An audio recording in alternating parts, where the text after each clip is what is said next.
couple of days ago, someone hopped into the escape room Slack and dropped a link to something called Mystery Ventures. It immediately grabbed attention because this website frames itself as a virtual treasure hunt with a jackpot of $50,000, and it's starting in a week. Seemed a little bit dubious, so I wanted to poke around and see what was going on here. When you look at the website, first thing's really clear is that it's not the best writing. They're promising you they're promising you a lot of money with very little explanation of how it works. Basically, the way that it boils down is that, and I'm giving you some quotes here. Step 1 is you enter the contest. When the countdown hits 0, every contestant gets an information with the first hint. You'll be linked around the World Wide Web till you, in parentheses, or maybe not, can solve the last riddle. Then you send the solution to our inbox, and we'll let you know if you are the winner of $50,000. Be fast, be smart, use the chance. That's the setup. They follow up by telling you that the maths are simple. If you enter the lottery, you got a chance of 1 in 100 billion to win the jackpot. But they are not a lottery, and they promise a 1 in 10,000 chance. Now, their math is off on a whole bunch of different levels, and I don't know what lottery they're comparing to, but that's not what the Powerball looks like in the United States. But let's set that aside for a moment. Take a look at the steps that they want you to go through. So you're going to enter this contest. You're going to join a private live stream at the time of kickoff, and they're going to deliver the first puzzle. There, you're going to have to solve every puzzle, and it says everything is online. It's very clear about that. And then you email them the final code, and the first 10 to submit win. Now, what do those 10 win? Do they win the jackpot? Do they win $50,000? Do they win $5,000 each? Does one person get $50,000 and the other 9 get something else? It doesn't say. It doesn't say here, and it doesn't say anywhere on the website. But to enroll, you have to pay $50. Or really, it's $49.90. So 50 is close enough. And the only restriction that they're putting onto this is that you have to be over 18 anywhere on the planet Earth to participate, and that you must have access to the internet.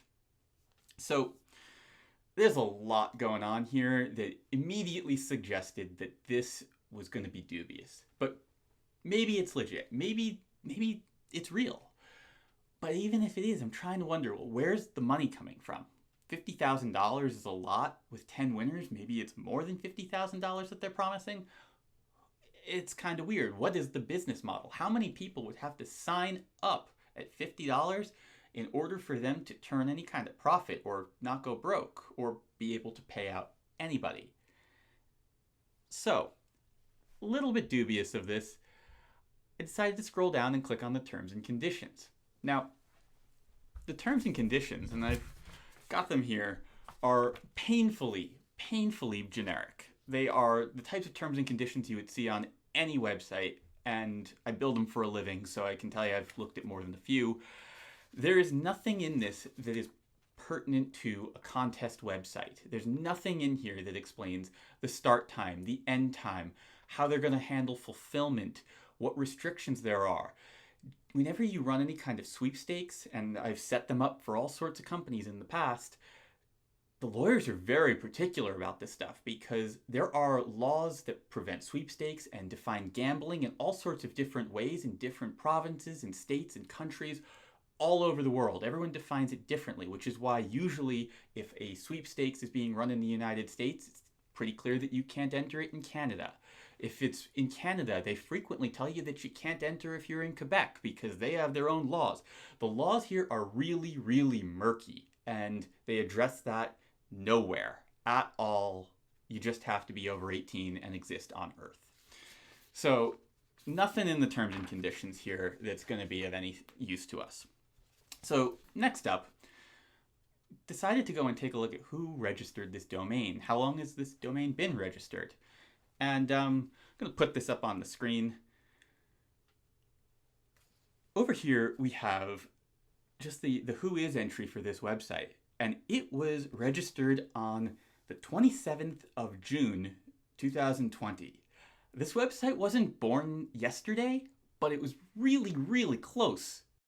It's also registered in Switzerland, which is fine. There's nothing inherently dubious about that, except that the website doesn't make any effort to explain where the creators are from, which is a little bit weird.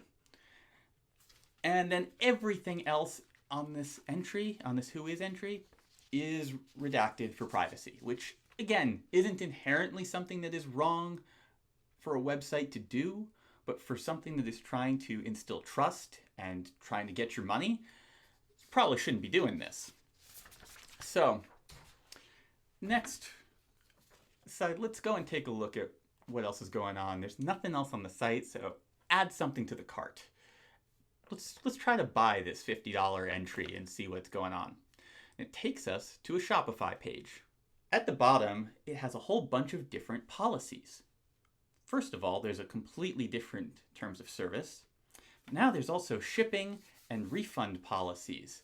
And that's a little bit weird because everything is supposed to be on the internet. They made that very clear in the setup. Everything is on the internet. So you click on this, and now there are shipping. There's all sorts of information about how long it will take them to process shipping to basically every continent on the planet. And if you scroll down all the way near the bottom, all of a sudden it starts talking about this thing called Magic Laces. Magic Laces TM. And emailing them at info@magiclaces.com. Magiclaces.com doesn't exist anymore. But you click into the refund policy, and now you get extra weird. So, again, this is a totally digital product. But now they have all sorts of weird refund rules, like to be eligible for a return, your item must be unused in the same condition you received it. It must also be in the original packaging. What packaging is there? This is an online puzzle game. Several types of goods are exempt from being returned. Perishable goods, such as food, flowers, newspapers, or magazines, cannot be returned. We also do not accept products that are intimate or sanitary goods, hazardous materials, or flammable liquids or gases. All right. There's a whole bunch of other stuff in here that makes it really clear that this is not real. I also sent an email to the address that they have on the site, info@mystery.ventures. And 24 hours later, I got a bounce notification. I sent a message to their Facebook page, no response at all. Maybe they're just really, really bad at running a business and establishing themselves. Maybe they are 7 days away from putting together a really awesome experience, and I'm missing out. I'm not going to win $50,000. But the reality here is that this is almost certainly garbage.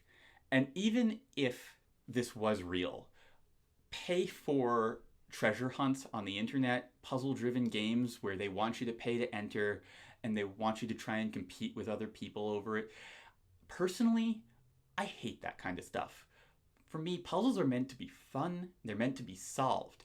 I'd rather pay for a puzzle than try to have someone reward me or put me in direct competition with others for a major cash reward. And the reason for that is that the higher the stakes are on a puzzle, the worse the puzzles are going to get. Because you can't have some of the people who we all, those of us in the puzzle community know there are some power solvers who I would never ever have a chance of ever beating in a competition. And I'm totally fine with that. But the way that you end up having puzzles created, if you have a legitimate competition like this with legitimately huge prizes, is that you're going to end up with bullshit puzzles. Stuff like Bilbo saying, like, hey, what's in my pocket? That's not a frickin' puzzle. It's just something that can't be answered.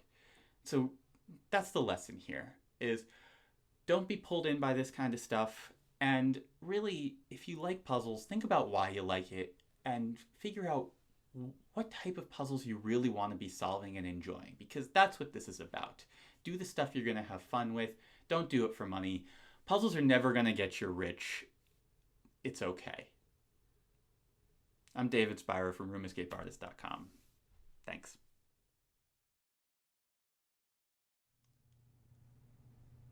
Thanks for watching this. This is the first attempt that we've made at producing a video essay. It's a format that we've been really excited to explore and are planning to continue to do so for the foreseeable future. So this is something that you can expect to see a lot more of, and hopefully we'll get better at it.